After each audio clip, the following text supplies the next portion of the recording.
আজ থেকে প্রায় ২০০ বছরেরও বেশি সময় আগে একটা বইয়ের ভূমিকা সাহিত্যের ইতিহাসকে পুরোপুরি বদলে দিয়েছিল। আজ আমরা উইলিয়াম ওয়ার্ডসওয়ার্থের লেখা প্রিফেস টু লিরিক্যাল ব্যালেডসের গভীরে ডুব দেব। এটা আসলে এমন এক ইশতেহার যা কবিতার জগতে একটা বিপ্লব এনেছিল। চলো শুরু করা যাক। আচ্ছা, সবকিছুর শুরু কিন্তু হয় খুব সহজ কিন্তু ভীষণ গভীর একটা প্রশ্ন দিয়ে। কবিতার উদ্দেশ্যটা ঠিক কী? ১৮০০ শতকের শেষের দিকে এই প্রশ্নের উত্তরটা মোটামুটি সবার জানা ছিল, বেশ গতানুগতিক। কিন্তু ওয়ার্ডসওয়ার্থ এসে ঠিক এই ধারণাটাকেই নাড়িয়ে দিয়েছিলেন। ওয়ার্ডসওয়ার্থের আগের কবিতার আর তার ভাবনার কবিতার মধ্যে পার্থক্যটা ছিল বলতে গেলে আকাশ পাতাল। একদিকে ছিল খুব কঠিন, সাজানো গোছানো কৃত্রিম ভাষা আর শুধু রাজা মহারাজাদের মতো বড় বড় বিষয়, আর অন্যদিকে ওয়ার্ডসওয়ার্থ নিয়ে এলেন সাধারণ মানুষের মুখের ভাষা আর তাদের এভরিডে লাইফের গল্প। সোজা কথায় তিনি চেয়েছিলেন কবিতাকে শুধু উঁচু ক্লাসের ড্রয়িং রুম থেকে বের করে সবার কাছে পৌঁছে দিতে। তো চলুন প্রথমে একটু দেখে নিই ওয়ার্ডসওয়ার্থ ঠিক কোন জিনিসটার বিরুদ্ধে বিদ্রোহটা করেছিলেন। সেই সময়কার কবিতার জগৎটা আসলে কেমন ছিল? ১৮ শতকের শেষের দিকের কবিতাকে বলা হতো নিও ক্লাসিক্যাল। এর ভাষা ছিল সাংঘাতিক জটিল আর অলংকার দিয়ে ভরা, যেটাকে বলা হতো পোয়েটিক ডিকশন। আর কবিতার বিষয়বস্তু সে তো ছিল শুধু বড় বড় ব্যাপার, যেমন ধরুন পৌরাণিক কাহিনী বা রাজাদের বীরত্ব। সাধারণ মানুষের জীবনের কোনো জায়গাই সেখানে ছিল না। মানে এটা ছিল শিক্ষিত পয়সাওয়ালা মানুষদের জন্য এক ধরনের বিনোদন, যা সাধারণ মানুষের আসল অনুভূতি থেকে যোজন যোজন দূরে। এই যে পুরনো দম বন্ধ করা নিয়ম, এর বিরুদ্ধে কিন্তু জন্ম নিল একদম একটা নতুন ধারণা। আর এর পেছনে ছিলেন দুজন তরুণ অসম্ভব প্রতিভাবান কবি, উইলিয়াম ওয়ার্ডসওয়ার্থ এবং তার খুব কাছের বন্ধু স্যামুয়েল টেলর কোলরিজ। সালটা ছিল ১৭৯৮। ইংরেজি সাহিত্যের ইতিহাসে এটা একটা মাইলস্টোন বললেও কম বলা হয়, কারণ ঠিক এই বছরেই ওয়ার্ডসওয়ার্থ আর কোলরিজ একসাথে প্রকাশ করেন লিরিক্যাল ব্যালেডস, আর এই বইটাই ইংরেজি কবিতায় রোম্যান্টিক যুগের দরজা খুলে দিয়েছিল। আর ওয়ার্ডসওয়ার্থ কিন্তু কোনো রাগঢাক করেনি। তার বইয়ের ভূমিকাতেই সোজাসুজি ঘোষণা করে দিলেন এই বইগুলোতে যাকে সাধারণত কবিত্বপূর্ণ ভাষা বলা হয় তার খুব কমই পাওয়া যাবে। মানে এটা ছিল পুরনো সব রীতির বিরুদ্ধে তার একরকম যুদ্ধ ঘোষণা। কৃত্রিমতাকে ফেলে দিয়ে তিনি সত্যিটাকে বেছে নিয়েছিলেন। তাহলে চলুন এবার গভীরে যাওয়া যাক। ঠিক কী ছিল সেই বিখ্যাত প্রিফেসে?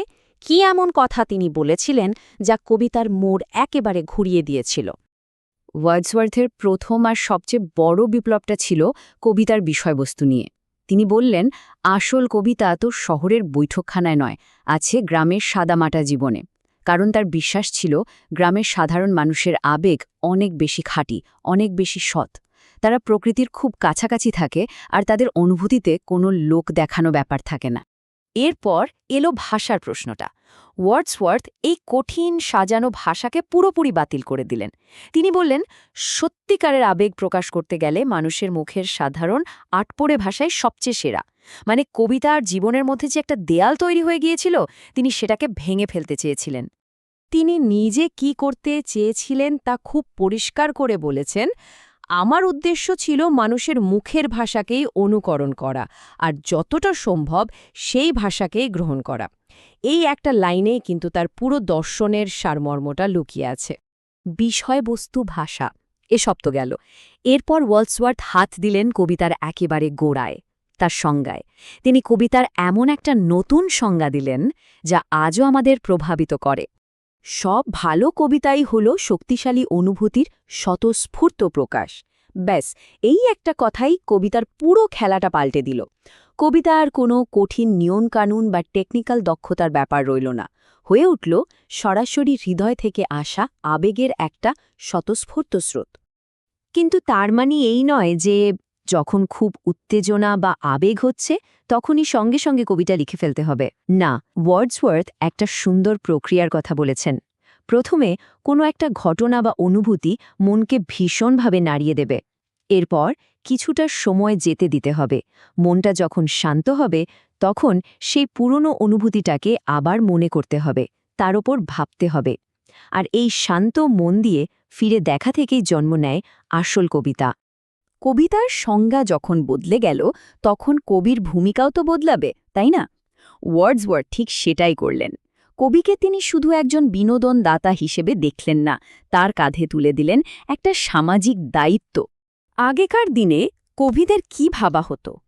ভাবা হতো তারা খুব শিক্ষিত, জ্ঞানী, অভিজাত। তারা সাধারণ মানুষের থেকে অনেক উঁচুতে বাস করেন আর শুধু অল্প কিছু মানুষের জন্য সুন্দর সুন্দর জিনিস লেখেন। ওয়ার্ডসওয়ার্থ এই দেওয়ালটাকেই ভেঙে দিলেন। তিনি বললেন কবি আসলে একজন মানুষ যে অন্য মানুষদের সঙ্গে কথা বলছে। এর চেয়ে সহজ আর সুন্দর করে হয়তো বলা যায় না। কবি কোনো অতিমানব নন, আমাদেরই একজন। তবে হ্যাঁ, ওয়ার্ডসওয়ার্থের মতে কবির সংবেদনশীলতা অন্যদের চেয়ে একটু বেশি। তার কাজ হল মানুষের জীবনকে প্রকৃতির সত্যের সাথে মেলানো, আমাদের ভেতরের অনুভূতিগুলোকে আরও শুদ্ধ করা। বিশেষ করে শহরের যান্ত্রিক জীবন যে আমাদের মনকে ভোঁতা করে দিচ্ছে, তার বিরুদ্ধে লড়াই করা। আর সবচেয়ে বড় কথা, তিনি লেখেন সবার জন্য, শুধু মুষ্টিমেয় কিছু পণ্ডিতের জন্য নয়। তো এই যে এত কথা, এত বড় বড় ধারণা, এই একটা ছোট্ট ভূমিকার প্রভাব আখির কতটা ছিল? এটা কি সত্যি একটা নতুন আন্দোলনের জন্ম দিতে পেরেছিল? গল্পটা শুরু হয়েছিল ১৭৯৮ সালে লিরিক্যাল ব্যালেডস প্রকাশের মাধ্যমে। ঠিক ২ বছর পর ১৮০০ সালে এর সাথে যুক্ত হল সেই বিখ্যাত ভূমিকা, যা হয়ে উঠল রোমান্টিক যুগের ম্যানিফেস্টো। এরপর পুরো ১৯ শতক জুড়েই এর প্রভাব থাকল। আর সত্যি বলতে কি, আজও যখন আমরা আবেগ, প্রকৃতি আর সহজ ভাষার কথা বলি, তখন কোথাও না কোথাও ওয়ার্ডসওয়ার্থের সেই ধারণাগুলোই ফিরে আসে। তাই এটা বললে একদমই ভুল হবে না যে প্রিফেস টু লিরিক্যাল ব্যালেডস ছিল কবিতার জগতে এক নতুন স্বাধীনতার ঘোষণা। এটা কবিতাকে কঠিন নিয়মের জেলখানা থেকে বের করে এনেছিল আর তাকে ফিরিয়ে দিয়েছিল সাধারণ মানুষের কাছে, তাদের হৃদয়ের খুব কাছাকাছি। শেষ করার আগে একটা প্রশ্ন মনে আসছে। আমাদের আজকের এই ফাস্ট ফরওয়ার্ড জীবনে, যেখানে সবকিছুই খুব দ্রুত, খুব কোলাহলপূর্ণ, সেখানে দাঁড়িয়ে ওয়ার্ডসওয়ার্থের এই শান্ত মনে ফিরে দেখার ধারণাটা কি আগের চেয়েও আরও বেশি জরুরি হয়ে ওঠেনি? এটা নিয়ে কিন্তু ভাবা যেতে পারে।